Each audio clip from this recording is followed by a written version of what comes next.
لوگ اس سے غافل ہیں۔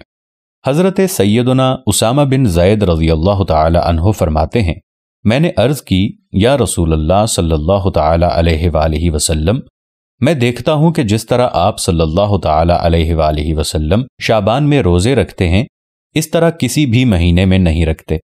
فرمایا، رجب اور رمضان کے بیچ میں یہ مہینہ ہے، لوگ اس سے غافل ہیں۔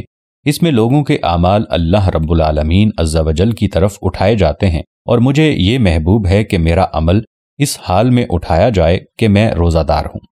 سنن نسائی صفحہ 387، حدیث نمبر 2354۔